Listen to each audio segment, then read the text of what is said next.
bersama channel Dongeng Donghua. Jangan lupa subscribe, like, dan share, sertakan cerita ke penjuru semesta. Dongeng Donghua ini milik kita, menjadi cahaya di hati yang setia. Terima kasih sahabat semua. Shenmue atau Tomb of Fallen Gods, Session ke-17, Benua Barat. Bab 116 sampai bab 120 di channel Dongeng Donghua. Bab 116, Lembah Naga. Jelas, naga hitam itu telah mendengar kata-kata naga ungu emas berkepala humanoid. Ia melepaskan aura naga yang kuat dan mengejek, "Dasar reptil kecil, kau tahu banyak, ya? Coba tebak bagaimana aku akan menghukummu." Petik 2. Hehe, bajingan tua itu terkekeh sinis. "Dasar kadal bodoh, kau benar-benar berpikir kau bisa menghukumku? Itu lucu sekali." Naga ungu emas itu perlahan terbang ke depan dengan niat jahat. Naga hitam itu meraung dengan arogan, "Dasar reptil kecil, beraninya kau tidak menghormatiku. Tahukah kau makhluk macam apa yang kau hadapi? Akulah makhluk terhebat dan terkuat, naga hitam." Pada saat ini, bayi naga itu juga terhuyung ke arah naga hitam itu, samar-samar membentuk kuda-kuda seperti tanduk dengan naga ungu emas saat mereka menghadapinya. Chen Nan tahu ada pertunjukan yang bagus untuk ditonton. Ia mundur agak jauh bersama Phoenix kecil itu, tersenyum sambil menunggu pertunjukan itu berlangsung. Naga hitam tiba-tiba merasakan ada sesuatu yang salah. Aura naganya yang kuat tak membuat anak naga mini maupun naga emas berkepala naga bertubuh manusia itu takut. Di saat yang sama, ia menyadari bahwa kepala kedua makhluk di hadapannya mirip dengan kepala naga timur yang legendaris. Meskipun begitu, ia tetap memaki mereka dengan keras, "Kalian berdua reptil kecil." Raungan, raungan, dua auman naga yang dahsyat tiba-tiba bergema, menembus langit. Beberapa gunung di dekatnya bergetar. Anak naga dan naga emas itu bertransformasi secara bersamaan, tubuh mereka mengembang dengan cepat dalam sekejap. Cahaya keemasan dan ungu menerangi langit dengan cemerlang. Dua naga sepanjang 30 zang muncul di kehampaan, tubuh mereka yang panjang dan megah memancarkan aura naga yang sakral dan agung. Sirah naga mereka yang berkilauan sungguh mempesona. Aura mengerikan yang terpancar dari kedua naga itu, satu emas dan satu ungu, membuat naga kegelapan gemetar. Ia tahu keadaannya gawat, ia telah menggigit lebih dari yang bisa dikunyahnya. Hehe, penjahat tua itu terkekeh sinis, memutar-mutar tubuh naganya yang besar di sekitar naga gelap itu, mengamatinya. "Kadal kecil, beraninya kau memanggilku reptil. Kurasa kau lebih seperti serangga kecil yang tak berarti." Bayi naga itu juga memutar-mutar tubuh emasnya, bergumam tak puas, "Berani memanggilku reptil? Aku telah memutuskan untuk menghajarmu hingga ke titik yang sama, mendiskualifikasimu dari status binatang suci yang superior." Naga hitam itu berkeringat dingin, tak berani bergerak, takut akan membuat marah kedua naga di depannya. Ia tak pernah menyangka akan menghadapi lawan sekuat itu. Salah satunya ternyata naga ungu emas bercakar 5 dari timur, dan yang lainnya bahkan lebih aneh lagi, naga suci legendaris. Tak satu pun lebih lemah darinya, dan sekarang setelah kedua naga itu mengepungnya, ia tak punya peluang untuk menang. Kenapa serangga kecil itu tak bicara? Provokasi naga ungu emas. Naga hitam menyadari betapa gawatnya situasi ini. Naga menghargai martabat di atas segalanya, naga itulah yang telah memprovokasi dan menghinanya terlebih dahulu, dan kedua naga sebelumnya tak akan pernah melepaskannya. Kilatan tajam melintas di matanya, dan ia memutuskan untuk memaksa keluar, lolos dari malapetaka ini terlebih dahulu. "Perayap, minggir!" Raungnya, tubuhnya tenggelam saat mencoba menerobos dari bawah. Namun, bajingan tua itu bersiap, melepaskan cambukan ekor yang kuat. Yang satu melesat ke bawah untuk menerobos, yang lain mengantisipasi. Gerakannya, melesat ke atas dengan serangan cepat. Hasilnya sudah bisa ditebak, ekor naga ungu emas itu mengenai kepala naga hitam tepat. Di atasnya, raung, naga hitam itu meraung berulang kali, merasa sangat terhina, hampir membuatnya gila. Namun tepat saat ia meraung, suara mendesing datang dari atas, dan bayi naga itu mengayunkan kedua tinjunya, menghantamkannya dengan keras ke kepalanya. Bang! Ia terbanting lagi, dua benjolan besar muncul di kepalanya yang besar, membuat matanya melihat bintang-bintang. Raung! Naga hitam itu meraung kesakitan, merasakan dorongan untuk mengutuk. Kedua naga ini terlalu hina dan tak tahu malu, benar-benar menyergapnya seperti ini. Melihat naga ungu emas tertawa jahat di bawah, sambil mengangkat ekornya, naga kegelapan memutar tubuhnya dengan paksa, mengubah arah, dan terbang menyamping. Namun, penjahat tua dan naga bayi tidak membiarkannya lolos. Mereka segera menangkap dan menjebaknya di tengah. Untuk sesaat, suara bang, klang, boom, dan raungan bergema tanpa henti di langit. Hari ini sangat gelap bagi naga kegelapan. Ia bertemu dengan dua makhluk tak terduga yang sama sekali tidak menunjukkan tanda-tanda naga. Kedua naga itu mengeroyoknya, menghajarnya tanpa ampun dan brutal. Tak lama kemudian, mata naga kegelapan yang dulu berkilau kini sehitam rongga mata panda. Kalian berdua bajingan hina dan tak tahu malu, kalau kalian punya nyali, lawan aku 1 lawan 1. Aduh, sungguh hina, sakit sekali. Aku, naga hitam Lirachi, menantang kalian. Aduh, tak tahu malu, serangan diam-diam lagi. Kalian, apa kalian benar-benar naga? Kenapa kalian begitu tak tahu malu? Bagaimana bisa kalian menggunakan taktik licik seperti itu? Sebagai makhluk suci tingkat tinggi, kalian seharusnya memiliki martabat yang lebih tinggi. Bagaimana bisa kalian bersekongkol dan menggunakan jurus hina seperti itu? Aduh, sialan! Di tengah kutukan naga hitam Lirachi, kedua naga itu terus menyerang, menggunakan berbagai cara. Dalam hal ini, keduanya cukup selaras, mereka tidak peduli dengan martabat naga. Selama mereka bisa membunuh lawan mereka secara efektif, itu adalah langkah yang paling mulia. Tak jauh dari sana, burung phoenix kecil berteriak kegirangan, aku sudah belajar beberapa jurus lagi, mencungkil mata, mematahkan tanduk naga, mencuri buah persik dengan monyet. Chen Nan memperhatikan burung phoenix kecil menari-nari dan mulai berdoa untuk para iblis Kunlun. Jika makhluk kecil ini kembali menjadi penguasa ras iblis di masa depan, ia pasti akan memberi mereka pelajaran. Melihat betapa hina dan tak tahu malunya jurus kedua naga itu, Chen Nan sudah tersipu malu. Mereka benar-benar tidak memiliki sedikit pun martabat binatang dewa. Ia berkata kepada burung phoenix kecil, jangan pelajari jurus-jurus nakal itu. Yang perlu kau pelajari adalah taktik mereka.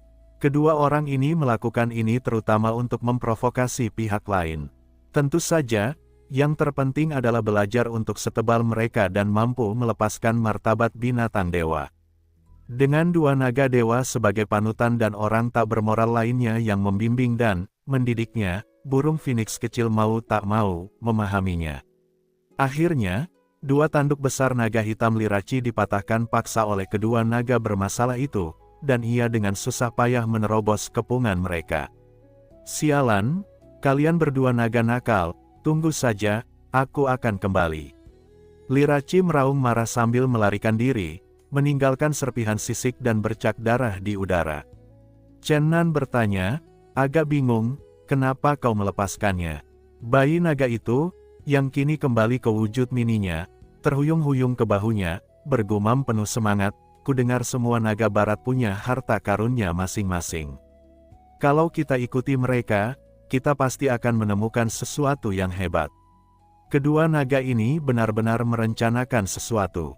Chen Nan merasa keduanya memang kejam, benar-benar merencanakan rencana jahat seperti itu. Namun, ia tidak keberatan, karena ia tetap ingin menangkap naga itu dan menginterogasinya.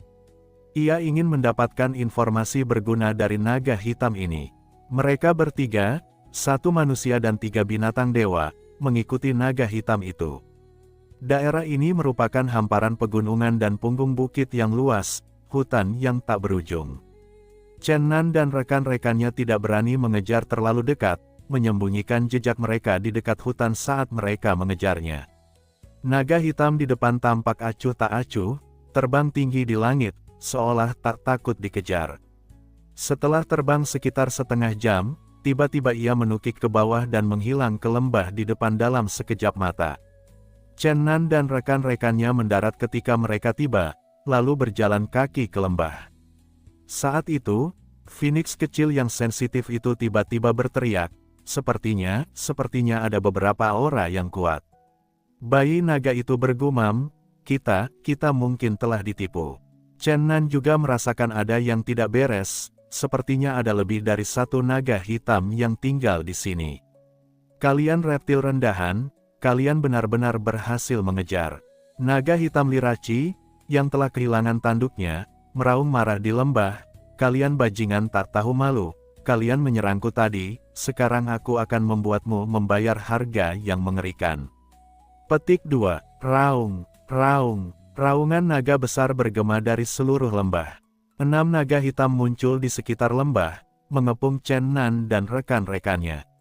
Sialan, total ada 6 naga hitam, dan mereka benar-benar hidup berkelompok. Aku sangat marah. Ini keterlaluan. Ekspresi naga ungu emas berubah drastis. Ia dan bayi naga itu baru saja menghajar mereka, dan sekarang mereka terkepung. Karma benar-benar datang dengan cepat. Ketua, apakah mereka yang mematahkan tanduk nagamu? Tanya seorang naga hitam yang tampak cukup muda. Lilaki menggertakkan giginya dan berkata, benar. Kau harus berhati-hati. Kedua naga itu adalah naga ilahi timur. Jangan tertipu oleh penampilan mereka. Mereka sangat kuat, dan mereka penuh dengan tipu daya. Bajingan tua itu diam-diam mengerang. Orang-orang yang telah menghajar ketua mereka sebenarnya adalah orang-orang yang menyimak channel Dongeng Donghua dan berada dalam masalah besar.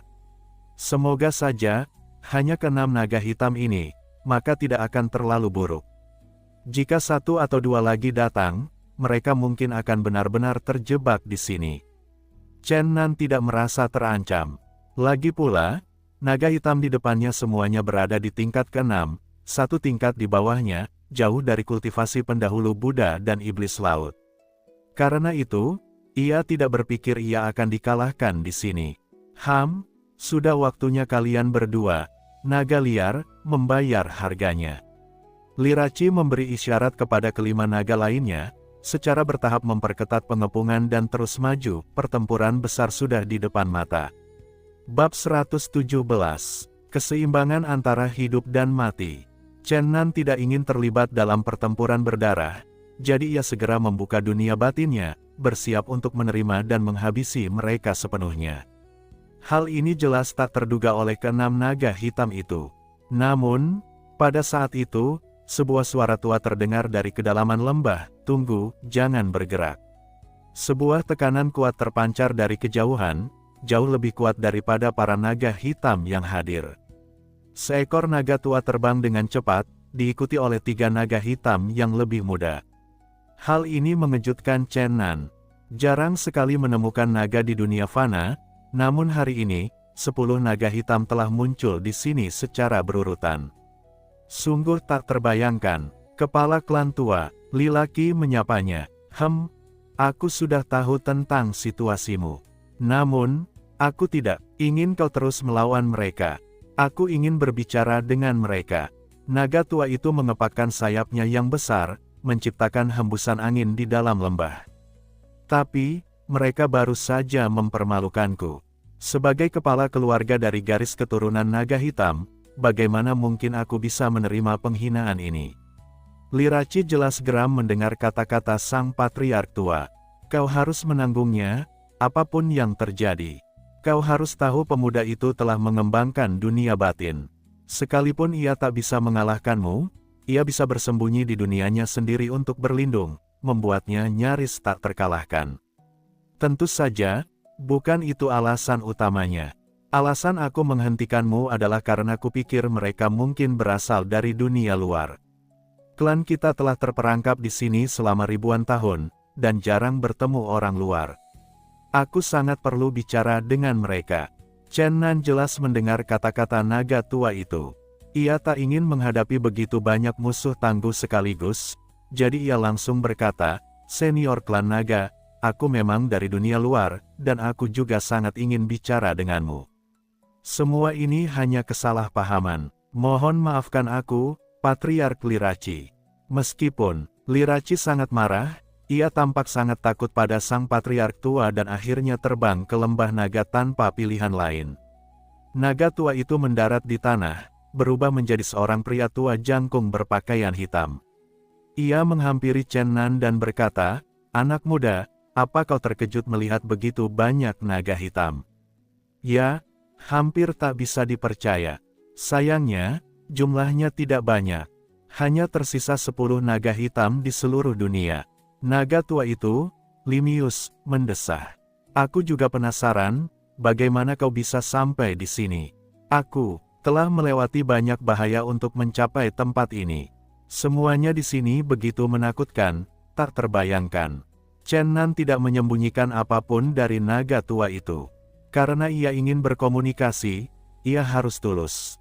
Ia menceritakan seluruh perjalanannya. Memang, dunia ini penuh bahaya. Silsilah naga hitam kita terjebak di pegunungan ini, tak mampu menemukan jalan pulang. Melalui narasi naga tua itu, Chen Nan perlahan-lahan mengetahui bahwa klan naga hitam telah terperangkap di sini selama ribuan tahun. Mereka telah mencoba melarikan diri, tetapi tidak pernah berhasil. Dunia yang penuh bahaya ini berada di luar kemampuan bahkan naga hitam yang perkasa sekalipun. Mengenai bagaimana mereka datang ke dunia ini, menurut naga tua itu, mereka sendiri tidak tahu apa yang terjadi.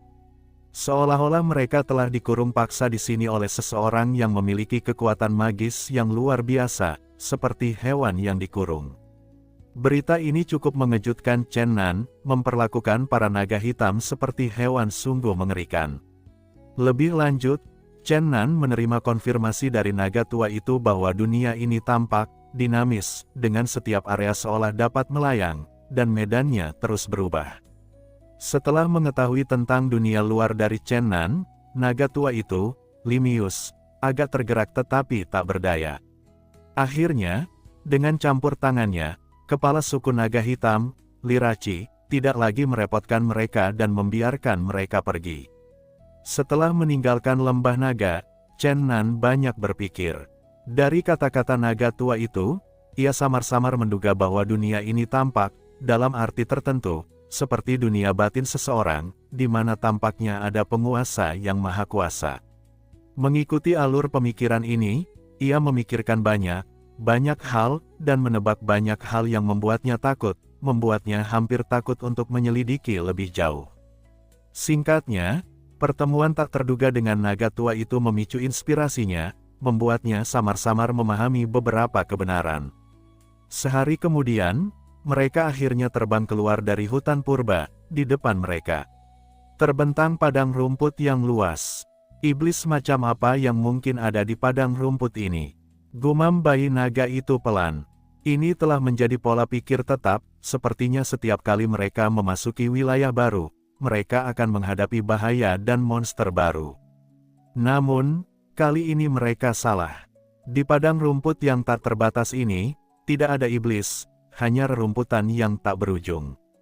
Anehnya, tidak ada satupun hewan liar yang muncul di padang rumput ini. Padang rumput itu sungguh tandus. Meskipun rerumputan membentang tak berujung, tetap saja terasa hampa. Hingga mereka akan meninggalkan padang rumput tandus itu 3 hari kemudian, Chen Nan dan kelompoknya belum menghadapi bahaya apapun.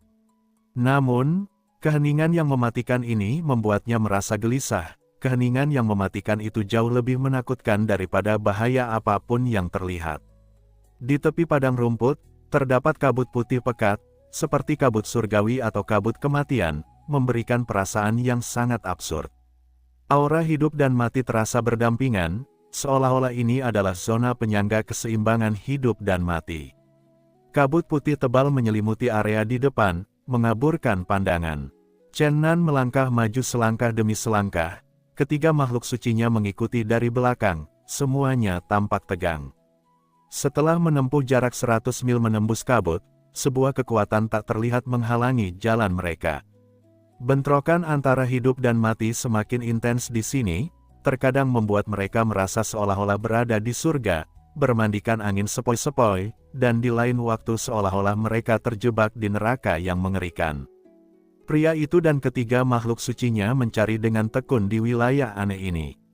Setelah 3 jam, mereka akhirnya menemukan sumber fluktuasi dahsyat dalam hidup dan mati, sebuah gerbang spasial berdiri di tengah kabut. Gerbang itu berkedip-kedip sebentar-sebentar, setiap kali cahaya menyambar, gelombang kehidupan akan muncul, dan setiap kali kegelapan turun, aura kematian yang tak berujung akan melonjak.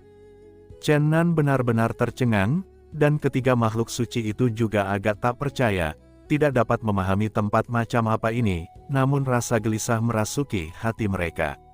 Akhirnya, dalam cahaya redup pintu masuk gua, mereka melihat sebuah prasasti batu yang lebih tinggi dari manusia.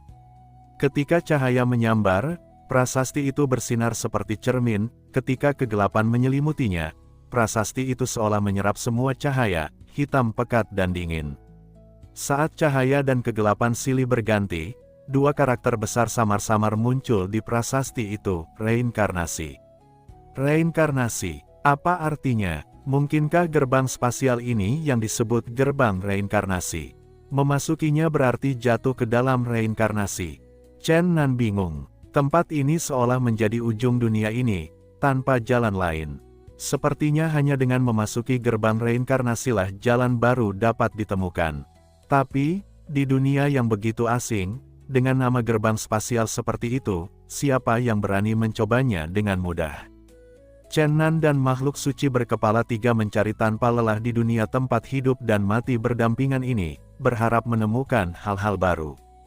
Namun, mereka kecewa. Selain gerbang reinkarnasi, segalanya diselimuti kabut putih, tanpa satu petunjuk pun. 5 hari berlalu dalam sekejap mata, dan Chen Nan beserta kelompoknya masih berkeliaran di daerah itu, merasa sulit untuk memutuskan apakah mereka benar-benar harus mengambil risiko dan mencobanya. Sialan, ini jelas konspirasi besar. Ini benar-benar membangkitkan rasa ingin tahumu, membuatmu tak kuasa menahan diri untuk menyelidikinya. Konsekuensinya seperti ngengat yang tertarik pada api. Naga ilahi ungu emas sangat menentang memasuki gerbang reinkarnasi, menatap gerbang itu dengan ketakutan yang mendalam. Bayi naga itu tidak punya pendapat tentang apakah akan memasuki gerbang reinkarnasi. Namun, Phoenix kecil itu mengubah sikap malu-malunya, memiringkan kepala kecilnya, berpikir serius sejenak, dan berkata, "Kurasa mungkin ada dunia tersembunyi di dalamnya, mungkin kita akan punya semacam kesempatan." Cih, nak, kau benar-benar anak kecil, selalu berfantasi. Bagaimana jika kau benar-benar jatuh ke dalam reinkarnasi? Tapi, kurasa tidak ada bahaya, kata Phoenix kecil itu dengan sungguh-sungguh. Melihat Chen Nan juga tertarik, bajingan tua itu menjadi agak cemas dan berkata, "Sialan, apa kau benar-benar pikir aku takut mati? Aku hanya membuat penilaian rasional. Kau tahu, di dunia kultivasi barat, ada Dewa Dharma dan Dewa Pertempuran yang memasuki dunia ini, dan pada akhirnya, tampaknya tak satu pun dari mereka keluar dengan selamat. Kau bisa bayangkan beberapa dari mereka pasti mencoba untuk sampai ke sini, tapi bagaimana dengan orang terakhir? Mereka pasti telah memasuki gerbang reinkarnasi ini dan tak pernah keluar lagi." Kata-kata bajingan tua itu sangat berbobot, memaksa Chen Nan untuk mempertimbangkannya dengan saksama. Namun, setelah memikirkannya berulang kali, ia tetap memutuskan untuk masuk dan melihat. Di saat kritis ini, ia mempercayai intuisinya. Dengan indera spiritual misterius itu, ia merasa benar-benar perlu untuk mengambil risiko. "Dasar bocah, apa kau bosan hidup? Aku yakin itu jebakan maut. Tindakanmu sama saja dengan bunuh diri." Chen Nan menyela, berkata, "Tidak semua orang yang masuk ke tempat ini gagal pergi dengan selamat. Setidaknya satu orang yang kita kenal berhasil melarikan diri dan bahkan menyaksikan pedang naga agung yang legendaris." Bab 118. Reinkarnasi. Maksudmu iblis agung? Bagaimana mungkin makhluk aneh itu dianggap manusia? Orang itu hanya naga ilahi ungu emas benar-benar tidak tahu bagaimana menggambarkan iblis agung. Sederhananya, hanya ada satu kata, kuat. Jika Fei harus menggambarkannya, ia bisa menambahkan beberapa kata lagi, luar biasa kuat. Luar biasa kuat. Chen Nan melanjutkan, lagi pula, Aku menduga para dewa Dharma dan dewa perang itu belum tentu binasa di sini. Mungkin beberapa mati di tangan inkarnasi Buddha sebelumnya, atau mungkin beberapa berhasil melewati gerbang spasial ini dan bertemu lagi di dunia lain. Petik 2. Baiklah, jika kau bersedia pergi, silakan saja. Kakek naga tidak akan menghentikanmu. Setelah beberapa hari mempertimbangkan, Chen Nan akhirnya siap untuk bertindak. Namun, sebelum melakukannya, ia berulang kali menginstruksikan ketiga makhluk suci itu untuk menunggu pesannya di luar dan tidak terburu-buru masuk. Kemudian, ia membuka dunia batinnya, mengambil pedang iblis, dan melangkah maju. Gerbang reinkarnasi berkelap-kelip dengan aura kehidupan dan kematian, cahaya dan bayangannya berubah-ubah. Saat Chen Nan masuk, ia langsung merasakan sesosok raksasa tertidur di hadapannya, sebuah kekuatan maha dahsyat yang tak terduga memancar keluar. Saat itu, prasasti batu yang menghalangi pusat gerbang reinkarnasi berubah seiring kedatangan Chen Nan. Tulisan, reinkarnasi, perlahan memudar, dan seiring bergantinya cahaya dan kegelapan, tulisan, cermin kehidupan masa lalu, berkelebat di dalamnya. Kemudian, prasasti itu, bagaikan cermin, menjadi sangat terang, dengan cepat menampilkan gambar-gambar yang tak terhitung jumlahnya. Namun, gambar-gambar itu terlalu cepat, sebelum Chen Nan sempat bereaksi, layar telah membalik ke halaman terakhir. Sosok yang menjulang tinggi, dewa sekaligus iblis, melesat ke atas, melesat menuju kehampaan tanpa batas. Gambar itu berhenti di sana lalu lenyap. Apa yang terjadi? Cermin kehidupan masa lalu, mungkinkah adegan-adegan tadi adalah kehidupan masa laluku? Tapi aku sama sekali tidak bisa melihatnya dengan jelas. Chen Nan agak kesal. Sejak memasuki tempat ini, ia selalu waspada dan tak mampu memusatkan seluruh perhatiannya pada cermin kehidupan masa lalu, sehingga melewatkannya. Ia ingin melihat lagi, tetapi sayangnya, cermin kehidupan masa lalu tak menunjukkan fluktuasi lebih lanjut. Cahaya dan kegelapan silih berganti, dan aura kehidupan dan kematian bergeser, seolah tak terjadi apa-apa. Naga ilahi ungu emas, bayi naga, dan Phoenix kecil melihat Chen Nan berdiri di sana dengan linglung, berbicara sendiri, dan mengira ia telah jatuh ke dalam ilusi yang mengerikan, jadi mereka buru-buru memanggilnya. Aku baik-baik saja, jangan khawatir, tidak ada bahaya di sini. Kalau begitu, ayo kita pergi juga. Tanpa menunggu jawaban Chen Nan, mereka bertiga terbang ke gerbang reinkarnasi satu demi satu. Nak, kenapa kau melamun? Tanya naga ilahi ungu emas. Aku baru saja melihat kehidupan masa laluku, tapi aku hanya bisa melihat adegan terakhirnya. Aku tidak melihat apa yang terjadi sebelumnya. Apa, kau melihat kehidupan masa lalumu? Nak, apa kau sedang bermimpi? Namun, naga ilahi ungu emas langsung menutup mulutnya setelah mengatakan ini. Saat bayi naga itu melayang di depan prasasti batu, prasasti itu tiba-tiba menjadi sangat terang, menampilkan tiga karakter besar, cermin kehidupan lampau. Adegan-adegan berkelebat cepat, menyilaukan mereka. Hanya beberapa saat berlalu sebelum gambar-gambar itu berakhir. Seluruh kehidupan seseorang, semua adegan penting, ditampilkan hanya dalam sekejap. Bayangkan betapa cepatnya gambar-gambar itu berkelebat. Meskipun Chen Nan dan yang lainnya adalah ahli super, mereka hanya bisa menangkap beberapa adegan saja. Naga ilahi ungu emas menatap bayi naga itu dengan tercengang, tergagap. Kehidupan lampau tauge kecil ini, sebenarnya. Naga langit istimewa bersayap naga barat. Astaga, naga langit adalah makhluk transenden di atas naga langit. Bayi naga itu tampak linglung, dan setelah beberapa saat, ia bergumam, aku tidak melihat dengan jelas. Aku hanya melihat banyak makanan lesat. Sambil berbicara, ia menelan ludah. Chen Nan benar-benar terdiam. Si kecil ini masih menangkap adegan-adegan itu saat ini, ia benar-benar harta karun.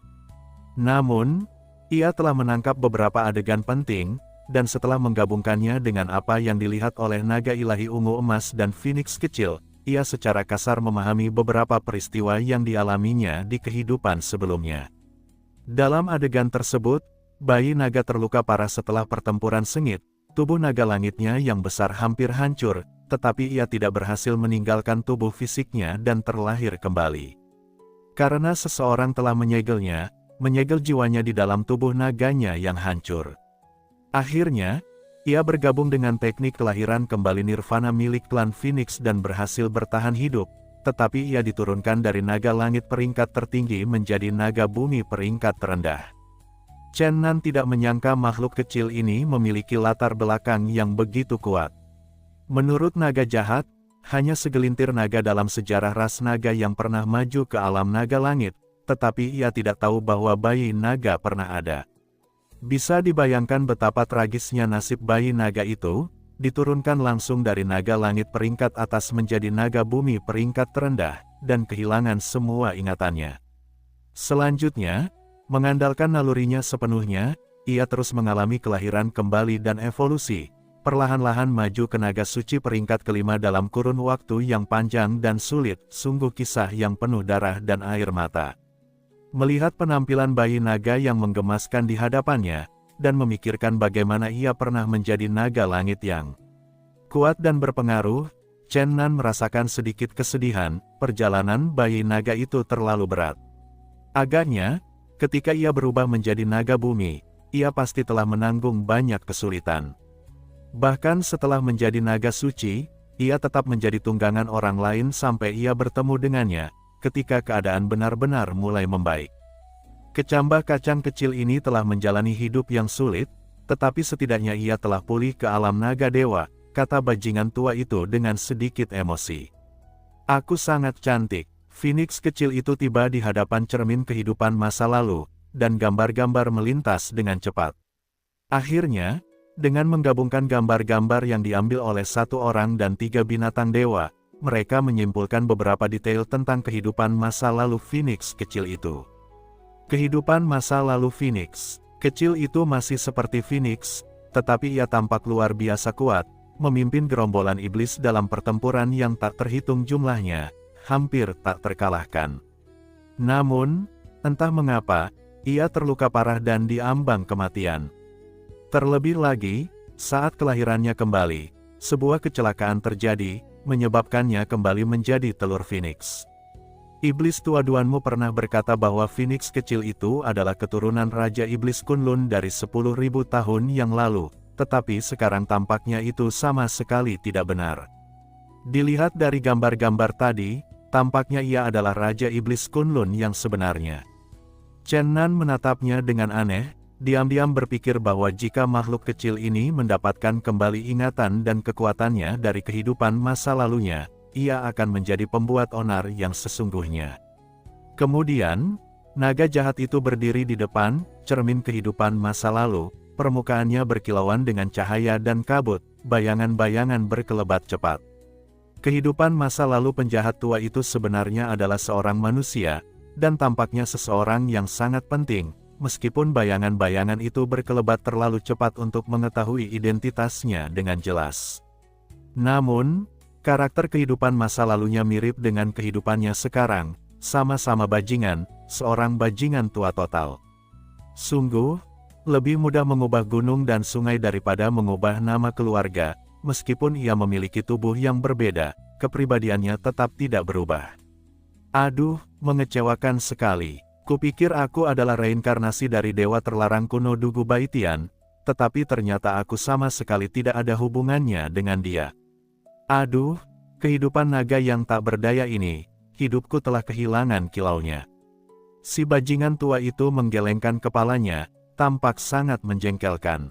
Chen Nan cukup kecewa karena ia tidak dapat melihat kehidupan masa lalunya di cermin kehidupan masa lalu di gerbang reinkarnasi.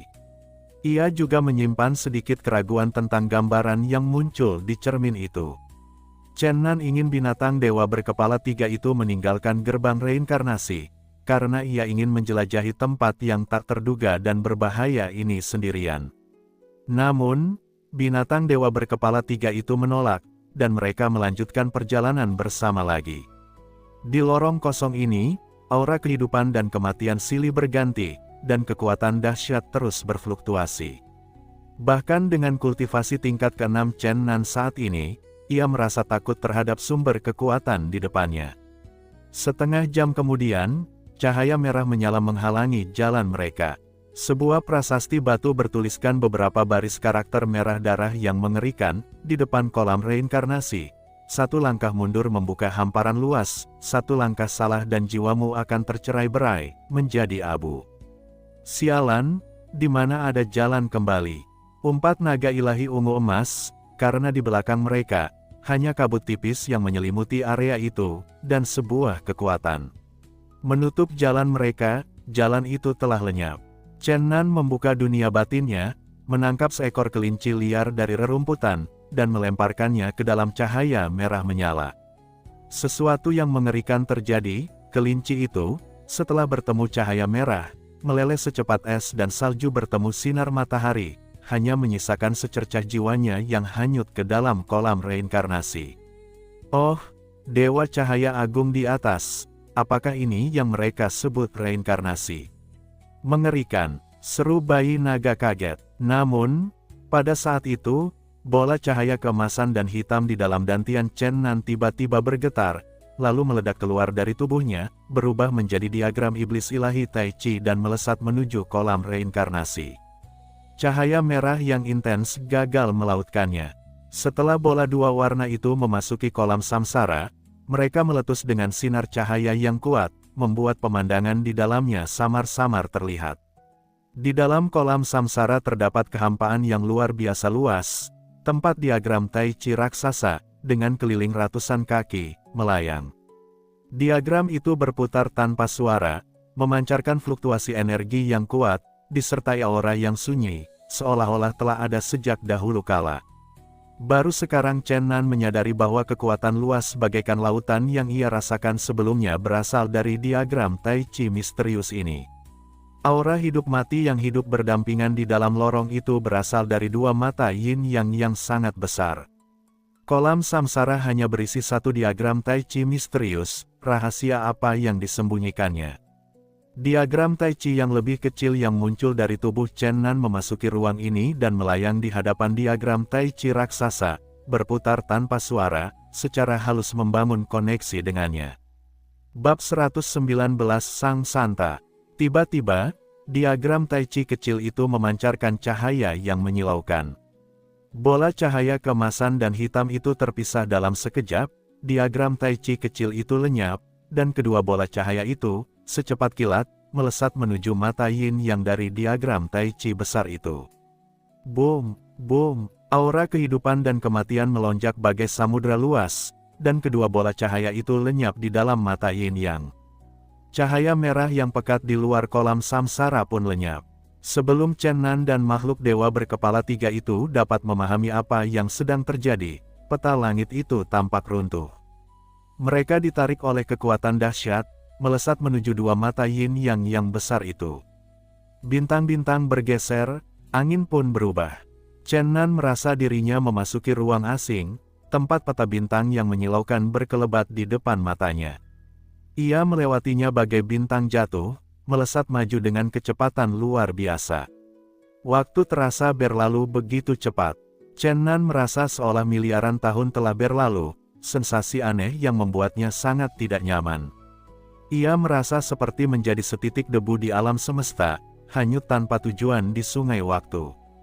Sebuah momen keabadian yang singkat, jelas hanya sesaat, namun Chen Nan merasa seolah telah mengalami jutaan tahun. Dengan cahaya menyilaukan yang berkelebat di depan matanya, sensasi Chen Nan lenyap, dan ia mendapatkan kembali rasa waktu yang nyata.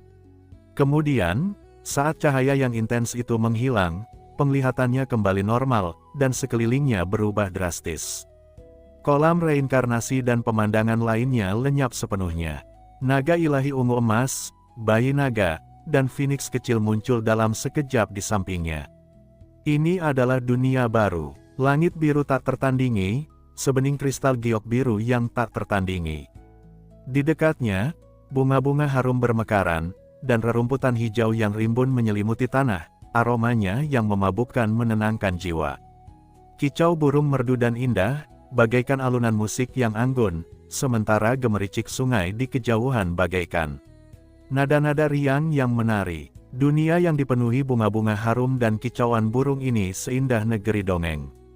Mengenang kembali pengalaman mereka sebelumnya di mata air kuning, lautan darah, dan zona kematian, Chen Nan dan makhluk suci berkepala 3 merasa seolah-olah telah naik dari neraka ke surga.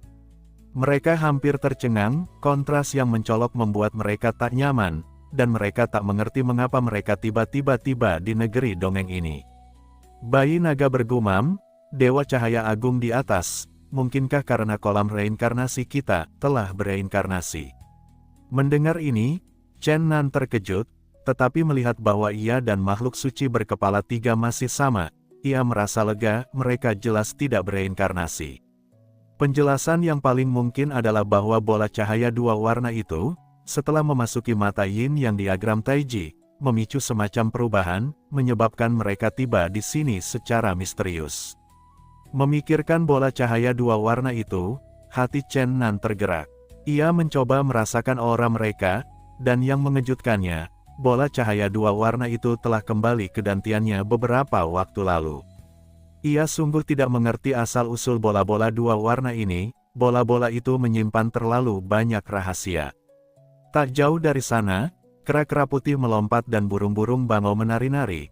Pemandangan damai yang membawa rasa nyaman bagi ketiga makhluk suci dan pria itu, akhirnya lolos dari pengalaman mengerikan yang baru saja mereka alami. "Oh, sungguh tempat yang indah. Karena kita sudah di sini, mari kita manfaatkan sebaik-baiknya. Kita perlu istirahat yang cukup, beberapa hari terakhir ini sungguh menyiksaku." Burung phoenix kecil itu telah terbang menjauh, menari dengan anggun bersama beberapa burung bangau. Bayi naga itu meneteskan air liur di atas burung-burung bangau, tetapi melihat burung phoenix kecil itu terbang menjauh, ia dengan enggan mengalihkan pandangannya, lalu dengan suara, "Wus," ia terbang secepat kilat menuju kebun buah di dekatnya. Naga liar itu melolong panjang, berubah menjadi naga suci dan terbang menuju danau di depan. Menyaksikan ketiga makhluk suci itu perlahan menghilang di kejauhan, Chen Nan merasa lega. Ia meregangkan tubuhnya, berbaring nyaman di atas rerumputan lembut, menghirup aroma bunga yang menyegarkan, dan perlahan-lahan tertidur. Namun, mimpi indah memang mudah terganggu. Chen Nan baru tertidur lelap selama setengah jam ketika lolongan memekakkan telinga dari kejauhan membangunkannya. Ia melihat naga liar itu terbang cepat ke arahnya dari kejauhan, melolong, "Awuo." Chen Nan duduk, memelototinya dengan marah. Setelah naga itu mendarat, ia membentak, "Dasar ikan lompat lumpur, tidak bisakah kau diam sebentar?" "Sialan, nak, kau tahu apa yang kutemukan? Aku benar-benar melihat seseorang di depan." Melihat seseorang saja tidak menjamin keributan seperti itu. Dunia ini begitu luas dan indah, wajar saja jika orang-orang muncul. Melihat hantu itu aneh. Tidak, orang itu sangat tak terduga. Dia, kau akan melihatnya nanti. Melihat perilaku aneh naga liar itu, Chen Nan menjadi curiga dan berkata, "Baiklah, aku akan pergi melihatnya." Naga liar itu memimpin jalan, dan Chen Nan melesat ke udara, mengikutinya dari dekat. Bayi naga dan burung phoenix kecil, yang datang setelah mendengar suara itu, juga mengikuti. Terbang sekitar 30 mil, sebuah danau kecil, bagaikan safir, muncul di daratan, airnya yang biru memantulkan cahaya yang menyilaukan. Bunga-bunga liar bermekaran di sekitar danau, dan rerumputan bak giok menghiasi tanah, menciptakan pemandangan indah bak negeri dongeng yang hampir tak terbayangkan. Naga ungu keemasan itu berdiri di kehampaan, menunjuk ke bawah, "Lihat di sana."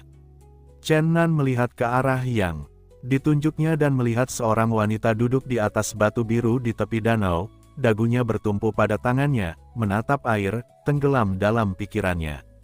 Meskipun hanya profil, itu dengan sempurna menampilkan sosok wanita itu, lekuk tubuhnya yang anggun sungguh indah. Mengenakan jubah seputih salju, ia memancarkan aura tenang dan dunia lain. Lengan bawahnya, yang menopang dagunya, seputih salju dan tembus pandang, terekspos di luar pakaiannya, menginspirasi imajinasi yang tak terbatas. Rambut hijau panjangnya tergerai di bahu, menambah pesona unik pada profilnya di balik gaun putih. Chen Nan sangat terkejut, ia merasakan aura yang familiar. Ia segera mengubah arah dan akhirnya melihat wajah wanita itu. Gadis itu memiliki kecantikan yang tak tertandingi, tak tersentuh oleh urusan duniawi. Ia bagaikan bidadari yang turun ke bumi, kecantikannya yang memukau menginspirasi banyak pikiran, namun tak satu pun membangkitkan rasa tidak hormat. Sebuah petir menyambar pikiran Chen Nan, hampir membuatnya jatuh dari langit. Kecuali warna rambutnya, penampilan dan sosok gadis itu identik dengan Yusin. Bagaimana mungkin? Tapi itu nyata, Chen Nan hampir tak mempercayai matanya. Di dunia tanpa nama ini, ia benar-benar melihat seorang wanita yang persis seperti Yusin. Ia hampir berteriak. Janji yang mereka buat bersama masih terngiang di telinganya, suara dan senyum masa lalunya masih terbayang jelas di matanya, dan pemahaman mereka yang tak terucapkan di masa lalu masih membekas. Setelah rasa sakit yang menusuk di hatinya, perasaan hangat mengalir dalam dirinya. Mungkinkah dia benar-benar Yusin? Apakah ini nyata? Ia khawatir itu hanya ilusi. Jelas, gadis di tepi danau itu juga memperhatikan pria dan 3 makhluk suci di udara. Ia menatap mereka dengan heran, akhirnya tak kuasa menahan diri untuk bertanya, "Kau?" Suara gadis itu jernih dan merdu, membuat napas Chen Nan tercekat di tenggorokannya. Suara itulah yang paling dikenalnya. Meskipun ia gembira, ia langsung tenang. Ia telah mengalami terlalu banyak hal tahun lalu dan bukan lagi pemuda impulsif dan sembrono seperti dulu. Chen Nan dan ketiga makhluk suci itu mendarat di tepi danau. Ia dengan tenang menjawab, "Kami orang luar. Kami tidak tahu mengapa kami tiba-tiba datang ke dunia asing ini. Kami tidak tahu tempat seperti apa ini. Apakah kau dari sini? Ah, kau juga dari dunia lain itu." "Aku juga." Gadis itu tampak sangat gembira, bangkit dari batu biru dan terbang dengan anggun. Sekilas, jelas terlihat bahwa kultivasinya sudah di atas tingkat ke-6. Bayi naga itu terhuyung ke sisi gadis itu, tanpa menunjukkan tanda-tanda ketidaktahuan, dan langsung bertanya dengan rasa ingin tahu, "Kok kau mirip sekali dengan Yusin?" "Apa kau Yusin?" Naga kecil yang menggemaskan. Wajah gadis itu penuh senyum saat ia menggendong naga kecil itu, berkata, "Aku bukan Yusin, kau salah mengira aku orang lain. Namaku Catherine." "Ah," seru Chen Nan, seolah ia mengerti sesuatu. Ekspresinya berubah beberapa kali saat ia bertanya, "Apakah kau Catherine, wanita suci dari suku elf kuno?" "Ya." "Oh, bagaimana kau tahu?" Catherine tampak sangat polos, persis seperti Yusin 10.000 tahun yang lalu. Chen Nan tersenyum kecut. Hari itu, tetua elf memberitahunya bahwa wanita yang dicarinya telah dibangkitkan dari pohon kehidupan dan mungkin telah pergi ke hutan abadi. Ia kemudian memintanya untuk membantu menemukan Santa Elf yang hilang. Chen Nan tidak menghubungkan kedua orang itu, dan para tetua ras elf tampaknya mensubscribe channel Dongeng Donghua dan sengaja menyembunyikan fakta bahwa mereka adalah orang yang sama. Meskipun nama gadis itu sekarang Catherine, kecantikannya yang sehalus bunga tetap tidak berubah. Wajahnya yang halus dan seindah bunga masih tetap seindah 10.000 tahun yang lalu, dan tetap sangat cantik. Alisnya melengkung, hidungnya lurus dan anggun, bibirnya kemerahan, giginya seperti batu giok, dan senyumnya yang menawan menunjukkan sedikit kepolosan dan keceriaan. Chen Nan tidak ingin menyembunyikan apapun, jadi ia perlahan menjelaskan situasinya, menceritakan pengalamannya di suku elf. Kemudian ia diam-diam mengamati reaksi Catherine. Santa Elf Catherine membelalakkan matanya karena terkejut dan berkata, "Maksudmu aku persis seperti Yusin yang kau cari?" "Yusin yang kau cari adalah aku." Bab 120. Dewa dan Iblis Grand Canyon. Kurasa, pasti begitu. Ah, bagaimana mungkin? Wanita suci elf itu dipenuhi keterkejutan, lalu bergumam dalam hati, "Aku memang lahir dari pohon kehidupan, tapi aku tak pernah membayangkan akan seperti ini. Mungkinkah aku benar-benar Yusin itu? Tapi, aku sama sekali tidak mengingatnya." Jelas, Catherine merasa sulit menerima kenyataan ini. Hati Chen Nan dipenuhi gejolak. Saat ini, ia memikirkan banyak hal. Chen Xi, Yusin yang pernah berubah menjadi Raja Mayat, dan wanita suci elf Catherine. Bayangan orang-orang ini terus menyimak channel Dongeng Donghua dan berkelebat di benaknya. Akhirnya, ia menghela napas dalam-dalam dan berkata, "Kurasa, aku mungkin mengerti semuanya sekarang." "Kau mengerti semuanya? Apa maksudmu?" tanya Catherine terkejut. Di saat yang sama, naga nakal dan bayi naga itu juga mengetahui beberapa hal tentang Yusin, dan kini mereka juga dipenuhi pertanyaan, tak kuasa menahan diri untuk bertanya juga. Chen Nan berkata kepada Catherine, "Jika suatu hari, maksudku, jika kau tahu kau harus menyatu dengan orang lain, apakah kau bersedia?" "Tentu saja tidak." Catherine, sang Santa Elf, langsung menjawab tidak. Aku mengerti." Chen Nan bergumam pada dirinya sendiri, lagi pula, setelah mengembangkan kepribadian dengan kemampuan membaca sendiri, siapa yang mau melakukan itu? Setelah melihat Catherine hari ini, dan mengingat bahwa Xiao Chenxi juga sangat mirip dengan Yusin, Chen Nan sudah menebak misteri hidup dan mati Yusin, mereka bertiga adalah satu. Mereka adalah orang yang sama. Legenda mengatakan bahwa makhluk tertinggi dengan kekuatan magis tak terbatas dapat memisahkan benih jiwa mereka dari tubuh mereka sendiri dan menciptakan kembali diri yang identik. Ini adalah metode yang 1000 kali lebih canggih daripada avatar eksternal, tetapi risikonya juga 1000 kali lebih besar. Avatar eksternal, dalam arti tertentu, adalah alat tempur humanoid, ia perlu dikendalikan oleh tubuh aslinya, dan begitu tubuh aslinya mati, avatarnya juga lenyap. Namun, individu-individu yang tercipta dari benih jiwa yang dipisahkan oleh mereka yang memiliki kekuatan magis tak terbatas tidak memiliki kekurangan ini. Mereka dapat dianggap sebagai makhluk dengan kemampuan membaca, dan ketika tubuh asli mereka mengalami pukulan telak, mereka dapat mencoba menyatu dengan individu tersebut untuk memulihkan wujud asli mereka. Chen Nan sudah menduga bahwa Xiao Chenxi dan Catherine kemungkinan besar tumbuh dari benih jiwa Yusin, yang satu ditanam di dalam giok ilahi dan yang lainnya ditanam di dalam pohon kehidupan.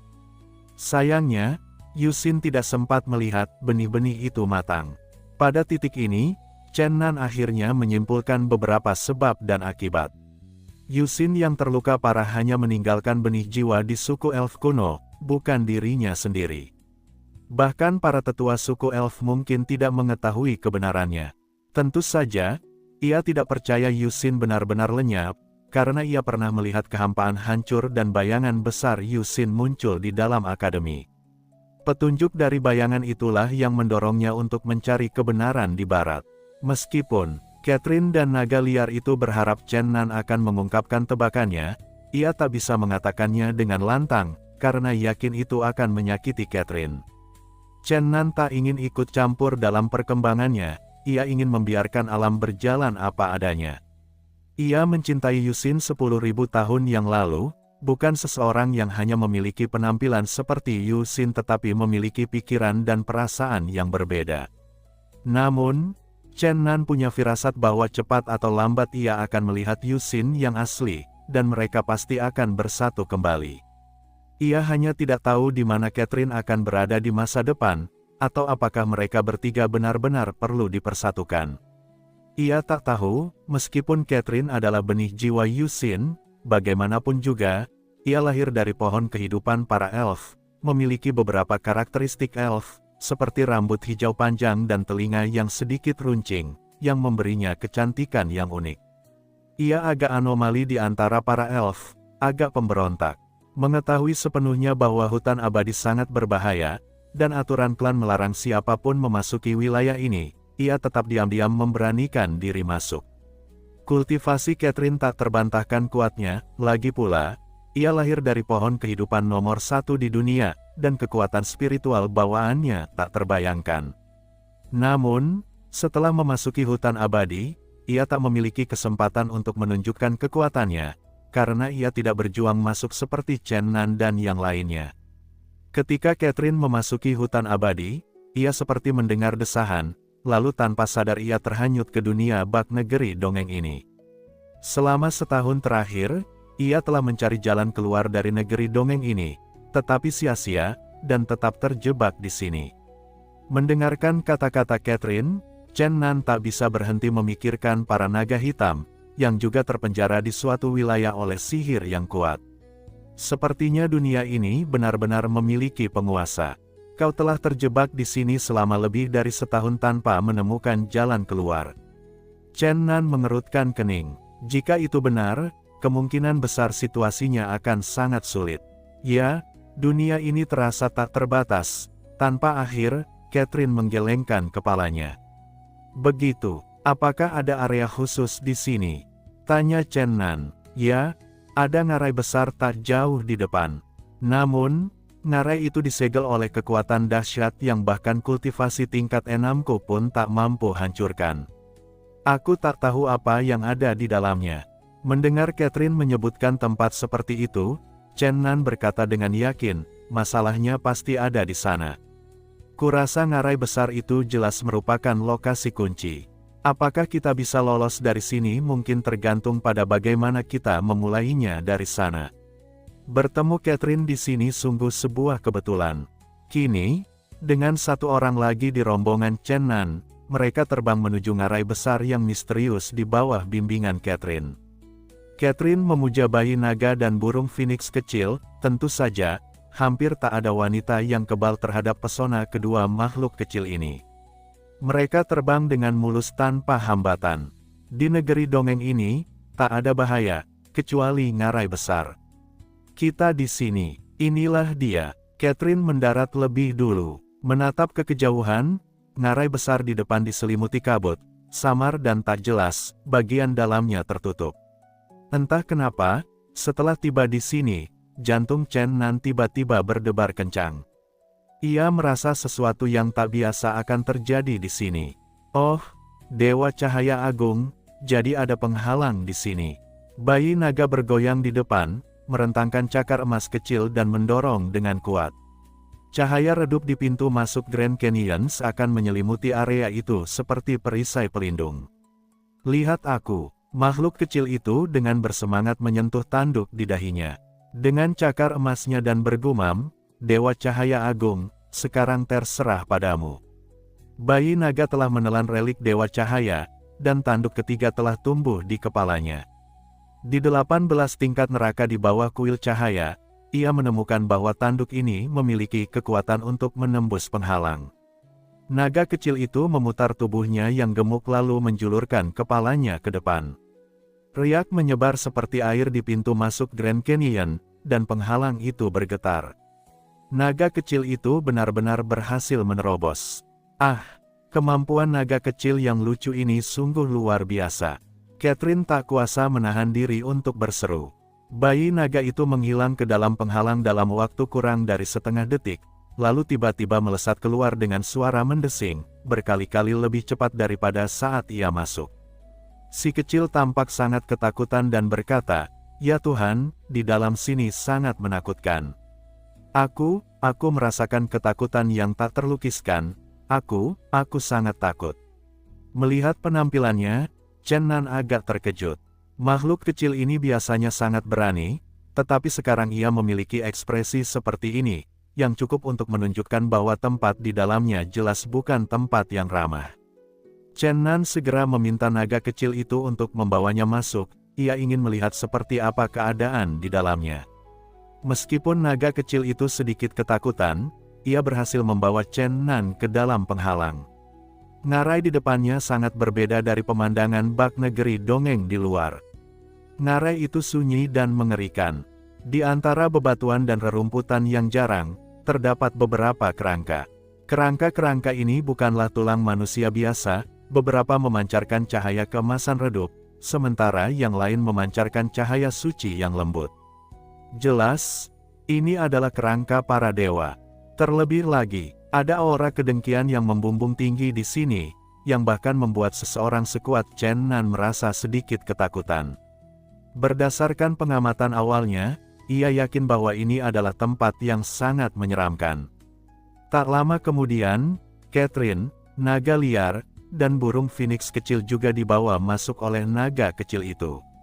Naga ungu emas itu meraung, "Awo, indraku tidak salah, kan? Sepertinya aku, merasakan aura Kaisar Naga. Pantas saja si kecil ketakutan, tekanan Kaisar Naga lah yang mengintimidasi jiwa naga kita. Kaisar Naga, seru Chen Nan, sepertinya pedang naga agung benar-benar ada di sini. Setelah mengamati pintu masuk Grand Canyon, kedua manusia dan 3 makhluk suci itu sepakat bahwa tujuan utama penghalang di luar ngarai bukanlah untuk mencegah orang masuk, melainkan untuk mencegah energi jahat yang membumbung tinggi keluar. Sepertinya orang yang memasang penghalang itu takut energi jahat itu akan mengganggu kedamaian negeri dongeng di luar. Aku agak takut, kata Phoenix kecil itu dengan takut-takut. Si kecil ini, yang baru saja lahir, telah mengalami begitu banyak hal bersama Chen Nan dan yang lainnya, membuatnya cukup ulet. Catherine sangat menyayanginya dan menggendongnya, sambil berkata, "Jangan takut, tetaplah di sisiku." Menghadapi kerangka-kerangka dewa yang muncul di Grand Canyon, mereka semua merasa agak tegang. 2 manusia dan 3 makhluk dewa mulai berjalan hati-hati semakin dalam ke Grand Canyon.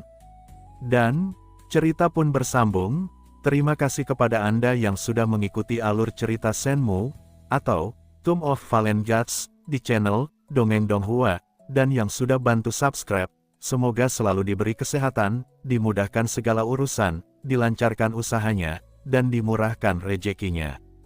Bagi yang suka dengan alur cerita Donghua yang lainnya, silahkan cek di playlist, yang tentunya pasti tidak akan kalah seru ceritanya, dan semuanya sudah Mimin rangkum di sana. Sekarang kita dengar lagu dulu, semoga bisa terhibur dan terima kasih.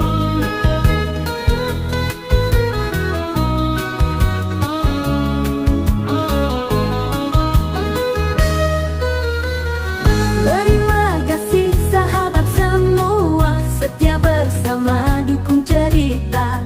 Doa terbaik untuk kalian, sehat lancar dan penuh harapan. Mari terus melangkah, menggapai mimpi yang indah. Satu suara, satu cinta, bersama Dongeng Donghua kita. Jangan lupa subscribe, like, dan share, sebarkan cerita ke penjuru semesta. Dongeng Donghua ini milik kita, menjadi cahaya di hati yang setia.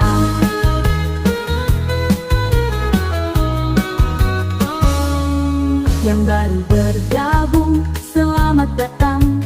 Mari terbang bersama bintang. Komen dukung kisah ini, mengalir indah tanpa henti. Mari terus melangkah, menggapai mimpi yang indah. Satu suara, satu cinta, bersama Dongeng Donghua kita.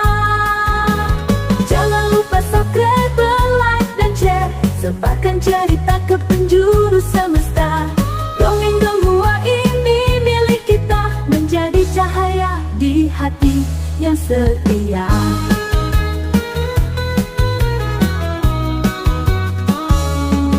Setiap kisah penuh warna, menghiasi dunia fana.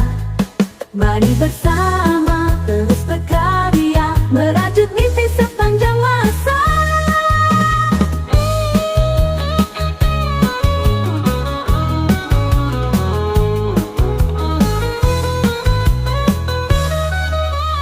Jangan lupa subscribe, like, dan share, sebarkan cerita ke penjuru semesta. Dongeng Donghua ini milik kita, menjadi cahaya di hati yang setia. Terima kasih sahabat semua. Dongeng Donghua ini terus bercerita. Mari kita jaga bersama, cahaya Donghua takkan sirna.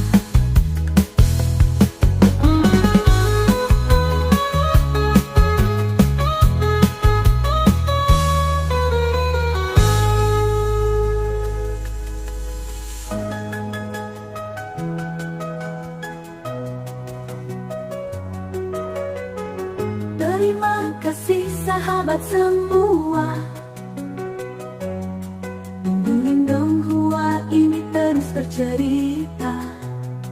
Oh, mari kita jaga bersama, cahaya Donghua takkan sirna. Hari terus melangkah menggapai mimpi yang indah. Satu suara, satu cinta, bersama channel Dongeng Donghua. Jangan lupa subscribe, like, dan share, sebarkan cerita ke penjuru semesta. Dongeng Donghua ini milik kita, menjadi cahaya di hati yang sebarang. Gabung, selamat datang, mari terbang bersama bintang. Komen dan dukung kisah ini, mengalir indah tanpa henti. Mari terus melangkah menggapai mimpi yang indah. Satu suara, satu cinta, bersama channel Dongeng Donghua. Jangan lupa subscribe, like, dan share, sebarkan cerita ke penjuru semesta.